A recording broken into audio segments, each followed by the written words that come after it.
大家好，这里是澳洲来信郭德纲。这一次麻烦不小，一个相声演员在舞台上临场改了一句词，台下笑了几秒钟。按正常社会的标准，这就是一个包袱，好笑不好笑，观众买票，观众评价，演得好，下次还来。演砸了，观众不买账。可是放在今天的中国语境里，这件事就变成了另一套逻辑。据原稿材料梳理，2026年7月24日，郭德纲在武汉演出济公活佛时，把红歌弹起我心爱的土琵琶里的微山湖上静悄悄，临场改成了紫禁城中静悄悄。这句话传出去以后引发举报，大约18天后，当地文旅部门以演出内容未经报备为由，对相关演出内容立案调查。这件事最荒诞的地方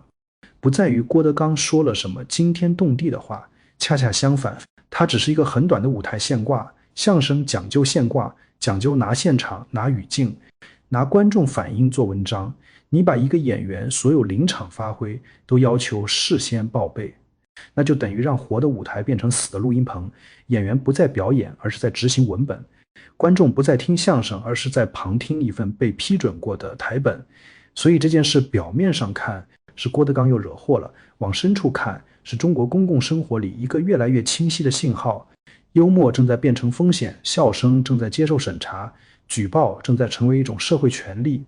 我先说结论，郭德纲能不能平安过关，现在还不好断言。以他的名气、商业价值和过去多年在体制边缘求生的经验，他未必会被一棍子打死。但是这件事已经说明一个更大的问题，在一个高度敏感的环境里，真正危险的未必是你明确反对了什么，而是别人可以把你的任何一句话解释成你在影射什么，这才是最可怕的地方。很多人理解郭德纲，会把他简单看成一个会骂人、会炒作、会赚钱的相声明星。这个看法不算全错，但太浅。郭德纲这个人身上有一种非常典型的中国江湖气，他的成功不是温和的融入主流，而是在一次次冲突里打出来的。他跟师傅翻脸，跟同行结怨，跟徒弟决裂，跟电视台硬碰硬，也跟媒体干过仗。他自己曾经说过，大意是要想成功需要朋友，要想取得巨大的成功需要敌人。这话听着像狂话，但也确实概括了他这30年的道路。在相声行业最不景气的时候，郭德纲不是靠单位安排、协会认可、晚会资源红起来的，他是靠小剧场，靠观众口碑，靠一场一场地卖票，硬生生从边缘杀回了中心。这也决定了他的性格，他对主流相声圈有怨气，对旧体制有怨气，对当年看不上他的人有怨气。他的很多段子、很多采访、很多自我叙事里面都有一种你们当年不要我，现在我成了气候的反击心理。这种心理有时让他的作品锋利，也有时让他这个人显得刻薄强硬，甚至睚眦必报。但无论你喜欢还是讨厌郭德纲，都必须承认一点，他真正的能力是把相声从电视晚会和单位礼堂里重新拉回市场。这件事儿不小，在很长一段时间里，中国相声已经被体制化的相当严重。演员说什么，怎么说，在哪儿说，很大程度上受单位、协会、电视台和晚会逻辑支配。许多作品变得安全、工整、正确，但不好笑。观众不是不懂艺术，观众只是讨厌被教育。郭德纲当年能起来，正是因为他提供了另一种东西。他把传统段子、民间伦理、江湖口吻、市井笑料又带回了舞台。他的很多包袱不高级，甚至有些粗糙，有些低俗，有些旧社会气，但他至少是活的，观众愿意掏钱，说明这个市场曾经被压抑太久。从这个角度看，郭德纲不是一个纯粹的文化英雄，也不是一个简单的文化流氓，他更像一个夹在旧江湖和新市场之间的人。他靠反体制的姿态起家，又不得不跟体制保持距离和默契。他靠讽刺、挖苦、现挂吃饭，又必须在敏感边界前不断刹车。他靠观众的笑声成名，可一旦笑声被解释成政治含义，他又必须面对公权力的判断。这一次紫禁城中静悄悄的风波，就是这种矛盾的集中爆发。为什么这句话会出事？因为紫禁城这个词在中文政治语境里不是普通地名，它当然可以指北京故宫，可以指历史建筑，也可以指帝王时代，但在今天的公共想象里，它很容易被理解成权力中心的隐喻。静悄悄也不是一个绝对中性的词，放在红歌原句里，微山湖上静悄悄，那是战争叙事里的环境描写，改成紫禁城中静悄悄，舞台效果就变了，它听起来有一点荒诞，有一点冷，有一点像在拿宏大叙事开玩笑。问题来了，郭德纲本人是不是一定有政治讽刺的意图？我认为不能简单下结论。相声舞台上的现挂，很多时候就是演员顺口一拐，抓一个反差。传统曲艺里把庄严的东西放进市井语境，本来就是常见手法，未必每一句都有深层政治设计，但在今天的环境里，意图已经不重要了。重要的是有没有人举报，有没有人愿意把这句话拿出来放到政治显微镜下面分析，有没有一个管理部门愿意把这件事纳入行政程序，只要这3件事凑齐，一句玩笑就可以从舞台包袱变成公共事件。这就是告密社会的运作方式，它不需要每个人都相信那句话有问题，它只需要有少数人主动寻找问题，再加上一套不敢承担宽容责任的行政系统，事情就会一步一步变大。举报者的逻辑通常很简单，他说我是爱国，他说我是维护主旋律，他说演员公众影响力大，不能乱说，他说演出既然报备了，就必须按报备内容来。这些话单独听好像都能讲出一点道理，可问题是，当这种逻辑无限扩大，社会就会变成一个人人互相盯梢的剧场。演员盯着自己的嘴，观众盯着演员的嘴，平台盯着观众的反应，部门盯着平台的风险，最后每个人都不再关心作品本身，只关心一句话能不能被扣帽子。这就不是文化管理，这是文化窒息。郭德纲过去得罪过很多人，这一点不用替他洗。他早年和杨志刚之间的师徒名分、报销纠纷、官司风波，至今双方说法都不完全一致。原稿里提到，郭德纲年轻时在天津文化馆工作，曾因报销和签字问题出事。杨志刚一方认为他品行有问题，郭德纲一方则认为自己被师门和单位逼到绝路。后来郭德纲3次进京，前2次都不顺，到了第3次，他在北京相声圈依然处处碰壁。传统曲艺行业讲门户、讲师承、讲辈分，没有被承认的师门身份，很多门都打不开，直到侯耀文收他为徒，郭德纲才真正拿到一张能被主流圈承认的入场券。这段经历对郭德纲影响极深，他后来反复讲自己当年怎么被排挤，怎么求人收留，怎么愿意给人当小弟都没人要。那些话里有真实的委屈，也有后来成功者对失败岁月的重新包装。我不认为我们今天有必要替相声圈旧账判案，因为很多旧事已经说不清了，人情、师承、钱、单位编制、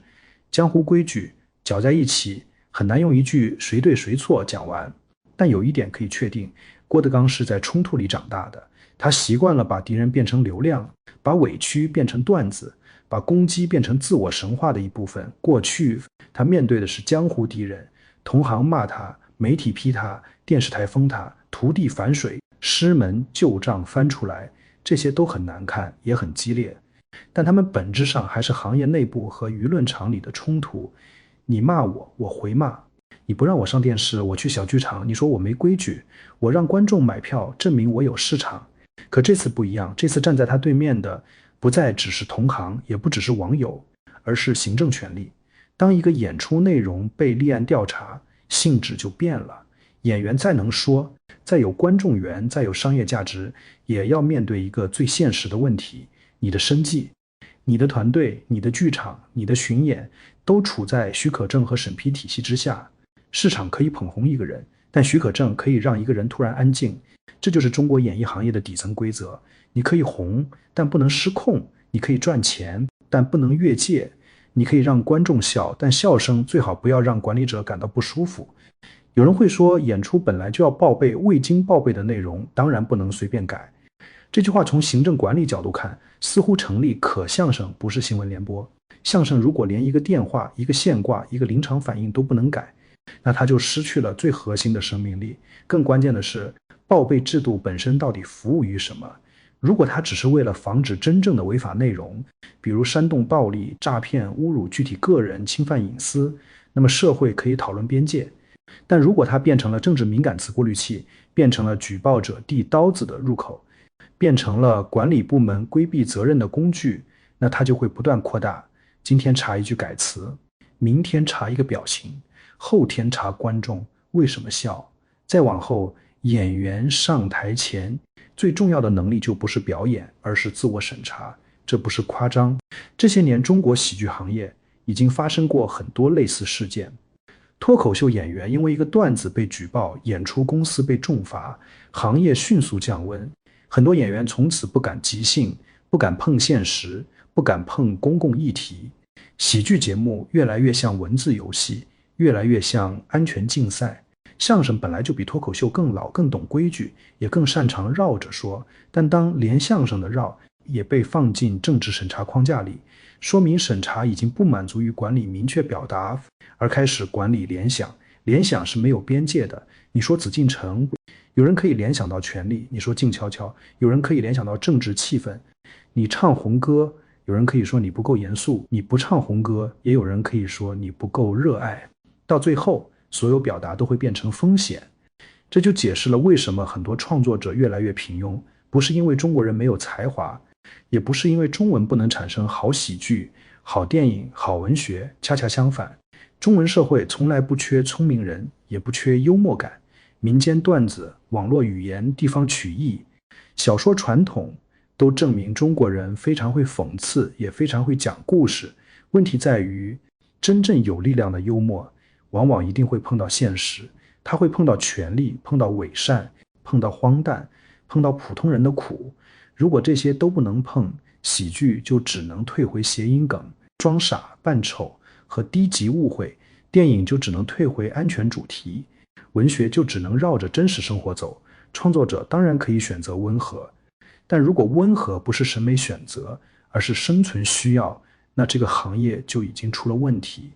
我人在澳洲生活和工作，对这一点感受很深。澳洲也不是没有政治正确，也不是没有舆论压力，也不是每一句冒犯性玩笑都会被社会接受。这里的媒体、大学、公司、社交平台同样有自己的边界和争论，但是一个基本区别在于，政府不能轻易因为你一句舞台玩笑就把整个演出变成行政案件。观众可以抗议，媒体可以批评，赞助商可以撤资，别人也可以骂你难听，可公权力要介入，必须有非常明确的法律理由。这就是自由社会和管控社会的差别。自由社会不是没有代价，自由社会的代价是你会听到很多你不喜欢的话，你会看到冒犯、粗鲁、愚蠢、偏激，甚至让你生气的表达。但管控社会的代价更大，它让你听不到别人，也让别人听不到你。今天你举报他，明天别人举报你。今天你觉得某个演员活该，明天你自己的一句话、一个转发、一个玩笑，也可能被放到同样的尺度下审判。这就是很多人没有想明白的地方。他们以为举报是一种武器，而且武器永远拿在自己手里。实际上，在一个权力不受充分约束的环境里，举报从来不是普通人的武器，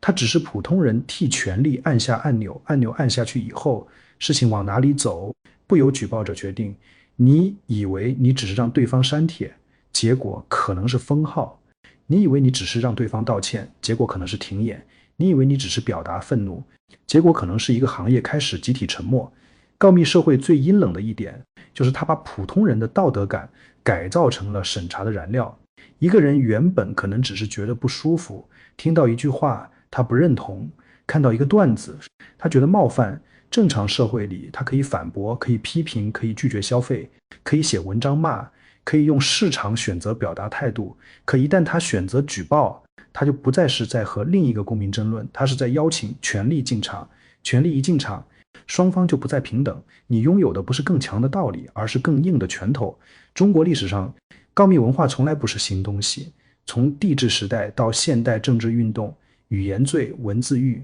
揭发检举、划清界限，反复出现。每一次大规模告密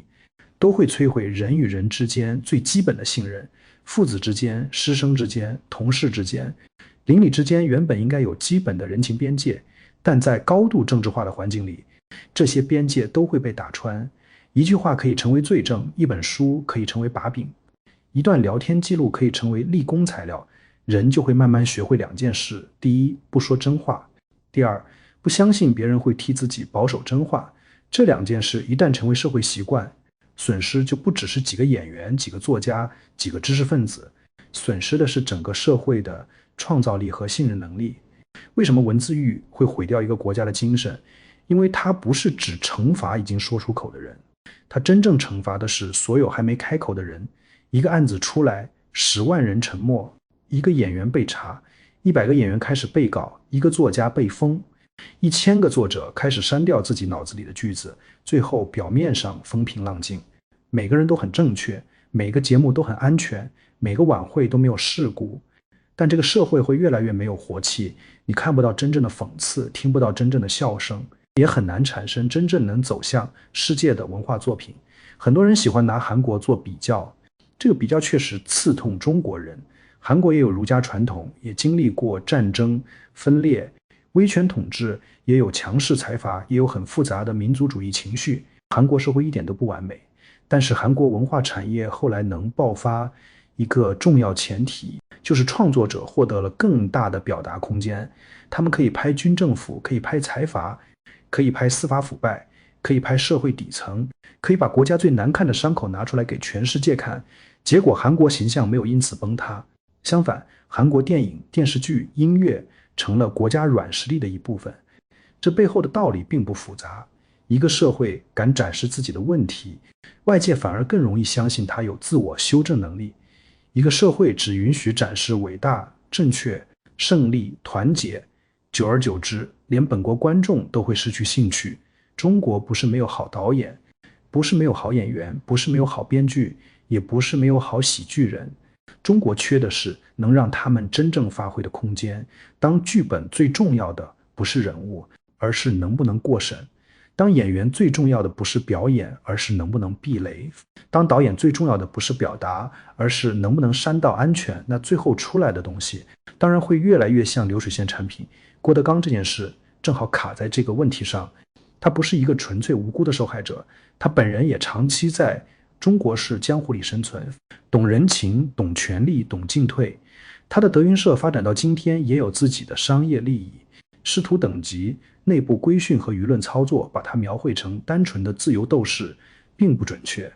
但这并不影响我们判断另一件事，因为一句舞台改词就被举报、被调查，这种社会机制本身是不健康的。你可以不喜欢郭德纲，你可以觉得他油滑，觉得他低俗，觉得他这些年作品质量下降，觉得他商业化过度，觉得他说相声越来越像在维护自己的江湖地位，这些都可以批评。但批评和举报不是一回事，批评是公共讨论，举报是权力动员。批评的目标是说服别人或者表达自己的判断，举报的目标是让权力替你惩罚对方。这两者之间有一条很重要的道德边界，今天中国社会很多问题就出在这条边界被模糊了。一些人把举报包装成正义，把告密包装成监督，把借刀杀人包装成爱国，把对别人表达权的压制包装成维护公共秩序。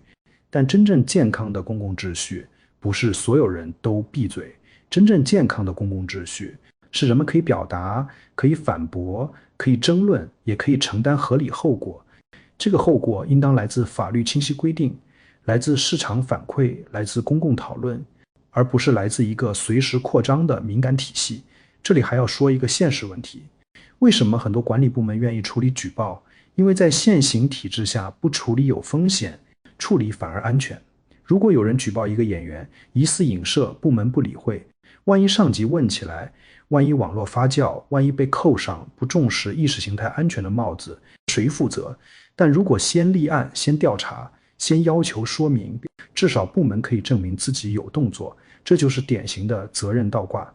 宽容需要承担责任，严厉反而不需要，允许一个玩笑过去，需要有人说这没什么，不必扩大，可是很少有官员愿意为没什么负责。相反，把事情当成风险处理是最稳妥的官僚选择，于是所有小事都会被放大。所有边界都会向保守方向移动，所有创作者都会提前后退一步，久而久之，整个社会的表达空间就会不断收缩。这不是某一个举报者的问题，也不是某一个基层部门的问题，这是制度激励的问题。当系统奖励谨慎，惩罚宽容，大家就都会越来越谨慎；当系统奖励举报，惩罚沉默，大家就会学着举报；当系统奖励表忠，惩罚幽默，大家就会把笑话当成敌人。集权或者高度威权的逻辑，天然讨厌玩笑，因为玩笑会让庄严变得可疑。一个权力叙事要维持自身神圣感，需要仪式，需要口号，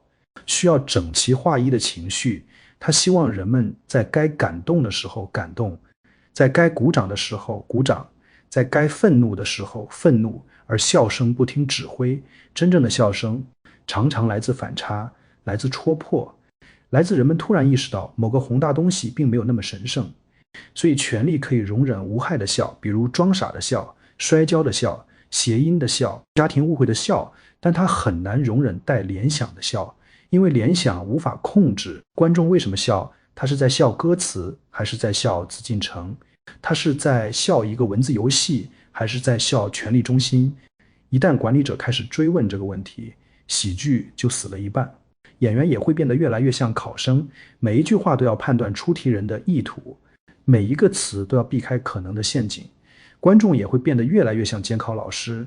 不是听包袱，而是抓漏洞。这就是演出内容未经报备背后真正令人不安的地方。它不是一个孤立的行政条款，它代表一种思路，公共表达必须先被允许才可以存在。而自由社会的基本思路恰恰相反，公共表达原则上可以存在，除非它明确触犯法律。这两个方向决定了完全不同的文化生态。有人可能会问，难道演员就可以什么都说吗？当然不是，任何社会都有边界，你不能造谣毁掉一个具体人的名誉，不能煽动对某个群体的暴力，不能侵犯他人隐私，不能用欺诈方式牟利。自由表达不是免除责任，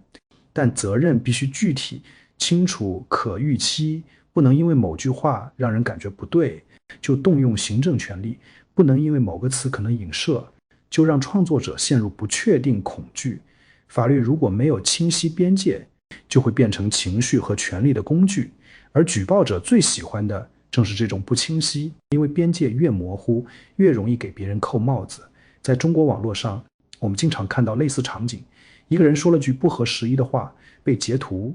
一个人转发了旧文章，被翻出来一个演员临场发挥，被剪成10秒视频；一个教师课堂表达，被学生录音举报；一个作家写了隐喻，被人逐字逐句审判。每一次都会有人跳出来说，你要是没问题，怕什么？这句话非常危险，因为现代法治的基本精神恰恰不是让普通人证明自己没问题，而是让权力证明他为什么有资格惩罚你，你怕什么？这个问题本身就预设了权力可以随时审查你。一个正常人当然会怕丢工作，怕封号，怕家人受影响，怕孩子学校知道，怕单位谈话，怕合同取消，怕演出停掉。恐惧不是心虚，恐惧是环境给人的真实反馈。郭德纲这样的人都要怕，普通人就更不用说了。这件事对普通人的提醒，不是让大家去同情一个明星，明星有资源，有律师，有关系，有团队，有商业谈判能力，真正承受不起这种环境的是普通人。如果一个相声名角因为一句改词都可能被调查，那么一个普通教师、普通医生、普通公司职员、普通自媒体作者又能有多少表达空间？你在饭桌上一句玩笑被人录下来，你在群里一句吐槽被人截图，你在课堂上一句历史评论被人断章取义，你在朋友圈一篇文章被人举报，这些都不是想象，这种事情已经反复发生。在这种社会里，最先消失的不是反对派声音，最先消失的是普通人的随意感。人不敢随便说话，不敢随便开玩笑，不敢随便相信身边的人，每个人都开始把自己剪成一个安全版本，这会让社会变得表面稳定，但那种稳定很脆，因为它不是建立在共识和信任上，而是建立在恐惧和自我审查上。一个成熟社会不可能没有冲突，关键在于它如何处理冲突。如果冲突都通过举报和行政处罚解决，那么社会永远学不会争论。如果人们一不舒服就去找权力，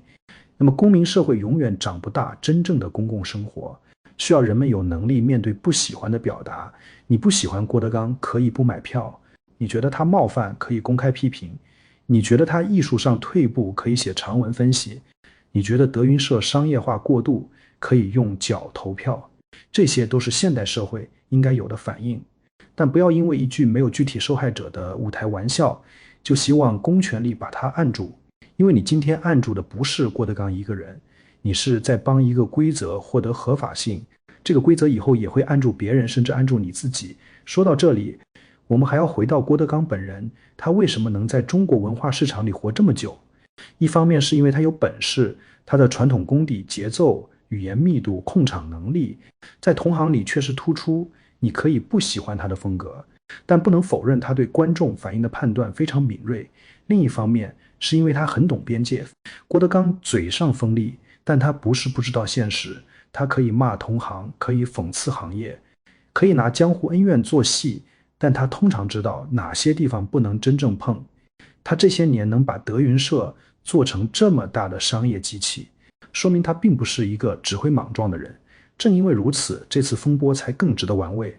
如果连郭德纲这种老江湖都因为一个现挂踩到风险，那说明边界本身已经移动了。过去一些可以打擦边球的地方，现在不一定安全；过去一些可以靠名气摆平的事儿，现在也未必简单。过去只要不明说就没事儿，现在可能连不明说也会被追问。这对所有文化从业者都是信号，以后的舞台会更谨慎，演员会更依赖固定台本，主办方会更害怕临场发挥，审批方会要求更细的报备，观众也会更习惯拿手机记录每一句可能出事的话。这就是寒蝉效应。不是每个人都被处罚，但每个人都看见了处罚的可能。很多时候，权力并不需要真正处理1万人，他只需要处理一个有代表性的人，剩下的人会自己管理自己。如果郭德纲最后没事，会不会说明大家多虑了？不一定。即使最后只是批评教育，即使没有严重处罚，这件事造成的信号也已经释放出去了。演员知道了，观众也知道了，主办方更知道了。下一次再有人想临场改词，他脑子里会闪过这个案例，这就够了。审查最厉害的地方不是每次都用重拳，而是让你在动笔之前、开口之前、上台之前，先替他想一遍。当一个社会的创作者都开始提前替审查者思考，审查就已经内化了。这比一纸禁令更深。从经济角度看，这也会伤害文化产业。文化产业不是只靠资本堆出来的，它需要试错，需要冒犯，需要真实感，需要创作者对现实的敏锐捕捉。如果所有内容都必须尽量安全，最后就只能卷制作、卷流量、卷明星、卷宣发，真正的内容创新会越来越少。中国这些年有大量资金进入影视、综艺、短视频、演出市场，但很多作品依然让人觉得空，不是没有钱，是很多话不能说，很多现实不能碰，很多人物不能写，很多荒诞不能笑。钱可以拍出场面，但钱买不来自由空气，没有自由空气，文化作品就很难长出真正的生命。很多人说中国市场这么大，不需要世界认可，这话听起来硬气，其实很短视。一个文化产品如果只能在被保护、被审查、被筛选的内部市场里流通，它当然可以赚钱，但很难形成真正的文明吸引力。真正能走出去的作品，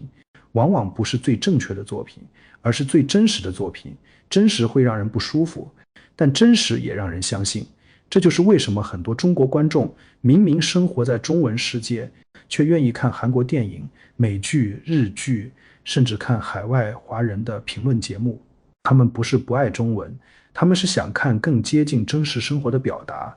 郭德纲当年小剧场相声能火，也是因为观众在电视晚会之外听到了一种更接近民间的声音。可讽刺的是，当他自己成为行业巨头以后，也要面对同一套审查机器。这就是中国式成功的悖论。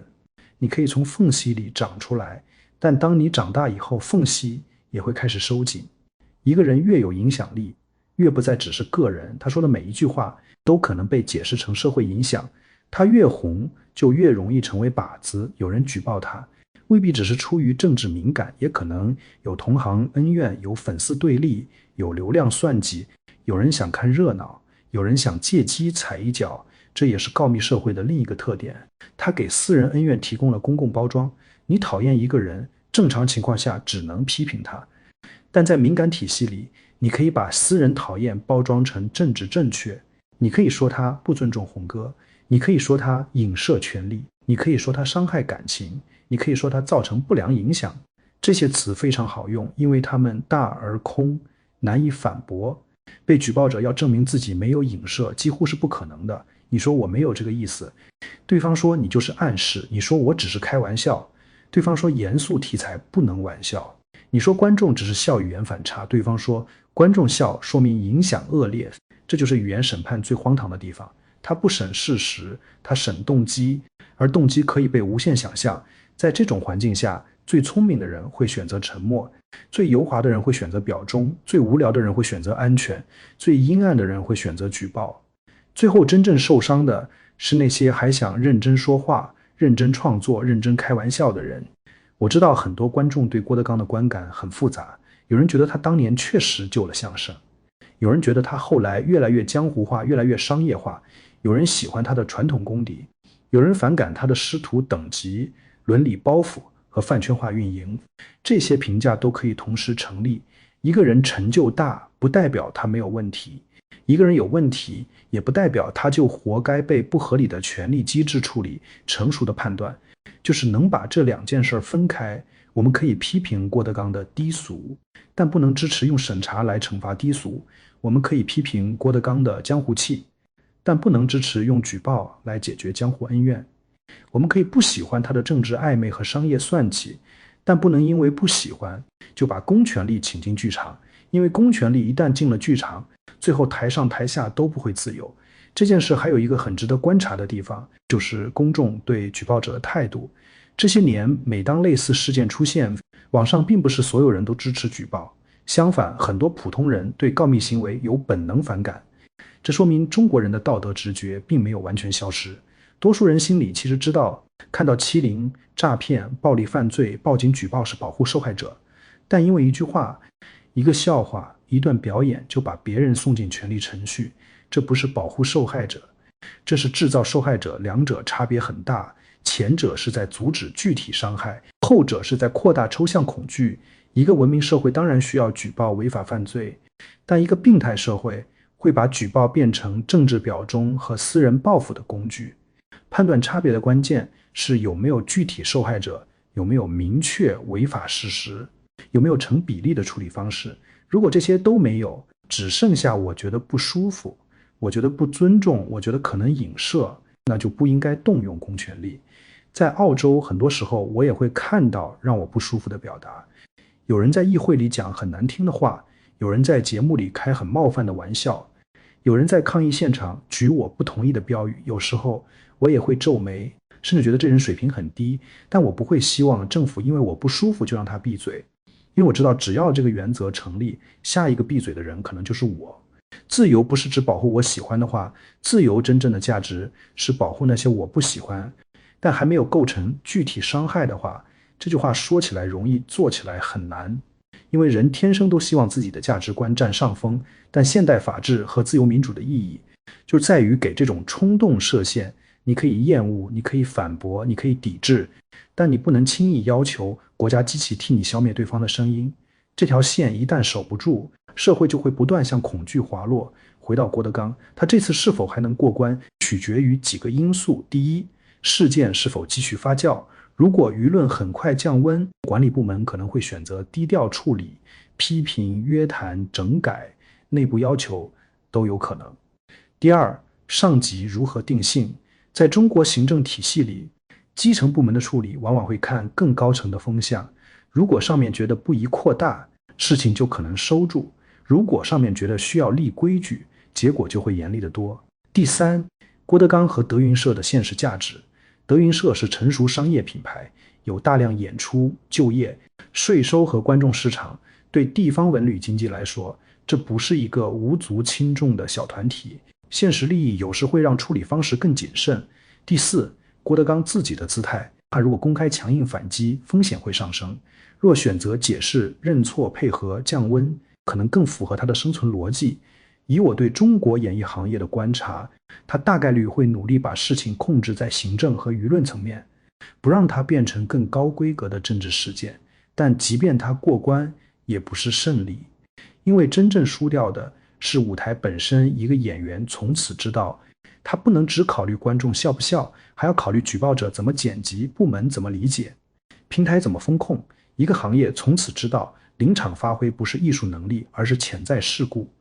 一个社会从此知道，连笑话都要先问能不能笑，这才是这件事最沉重的部分。很多时候，中国公共事件的荒诞不在于它突然发生，而在于它发生以后，大家竟然都觉得也不奇怪。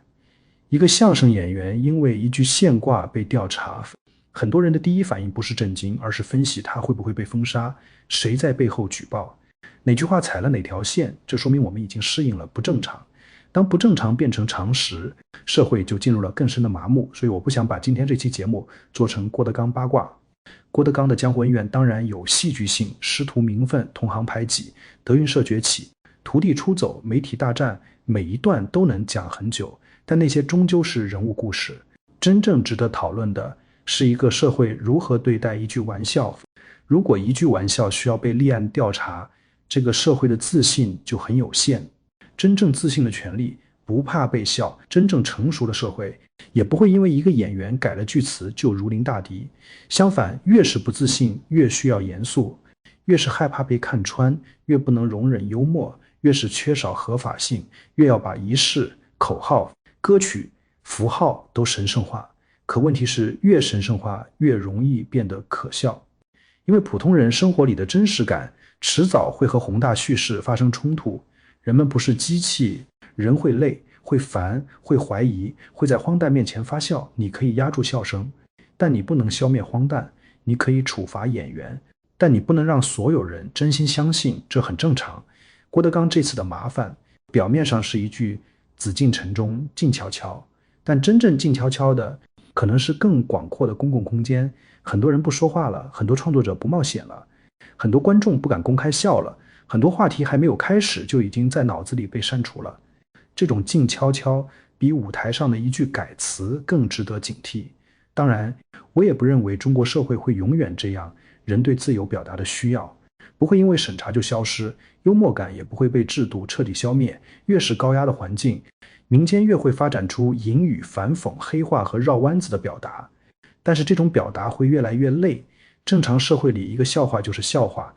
不正常的社会里，一个笑话要先被翻译成暗号，再被观众小心接收，还要防着旁边有人录音。这对创作者和观众都是消耗。更重要的是，它会让人变得不诚实。台上不诚实，台下不诚实，管理者也不诚实。大家都知道很多话不能明说，于是只能表演正确。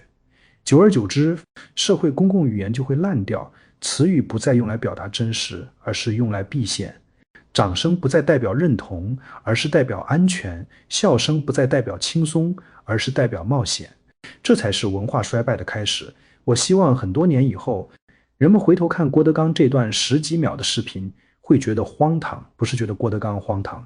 而是觉得那个年代荒唐。一个相声演员临场改一句歌词，居然能引发举报和调查。一个社会严肃到连笑声都要审查。一个时代脆弱到连静悄悄3个字都可能变成风险。如果未来的人真能这样看，说明那个社会已经走出来了。但在今天，我们还在里面。所以面对这类事件，普通人至少可以守住一条底线：不喜欢可以批评，不认同可以反驳，觉得难听可以不看，但不要轻易举报。尤其不要因为一句没有具体受害者的话，把别人送进不对等的权利程序。我们未必有能力保护每一个人的表达自由，但至少可以不做那个帮忙收紧绳子的人。郭德纲能不能过关是他的命运，但中国人还能不能保留一点开玩笑的空间是所有人的命运。如果一个社会连郭德纲这样的老江湖都容不下一句现挂，那普通人的沉默就不会太远。真正可怕的不是少了一个包袱，真正可怕的是大家从此学会在笑之前先看一眼四周。这里是澳洲来信，谢谢观看，欢迎点赞、订阅、评论，咱们下期再见。